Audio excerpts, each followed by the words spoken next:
तुम्हें आ जाओ, तुम्हारा एंट्री। ఏ కాలానికి చెందిన వాళ్ళు వీరి వస్త్రాధారణ బహు విచిత్రముగా ఉన్నది. పొడిచి లేపండి వాళ్ళను. ఏ జాతి చెందిన వాళ్ళు వాళ్ళు ఉన్నారు? ఏ కాలానికి చెందిన వాళ్ళు మీ వస్త్రాధారణ ఏంది విచిత్రముగా ఉన్నది. చికెనే జాతి సంబంధించిన వాళ్ళు స్వామి.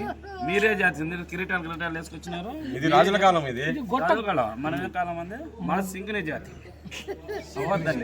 అది ఎక్కడ ఉంది సింకిని జాతి? ఆ రాజ్యం ఎక్కడిది? మా రాజ్యంలో ఉంది. మాది పులినాడు జాతి. పులినాడు తలకోన అడవిలో ఉండదు మా జాతి. మీరు ఆ కాలంలో సురాపాటు సేవించేవాళ్ళు, మేము ఈ కాలంలో నాటు సారా తాగేవాళ్ళు. మాకు మీరు ఆ కాలంలో ఒకరిని మెయింటైన్ చేస్తే ఈ కాలంలో ఒకరిని 36 మందిని మెయింటైన్ చేస్తారు. మీ కాలమే బహు విచిత్రము, మా కాలం అంతా ఉల్టా పల్టా కపులి మే డర్దడు. మీ మాటలు అన్ని విచిత్రంగా ఉన్నాయి. అవును, మిమ్మల్ని మా పంజరంలో బంధించాము. బంధినమా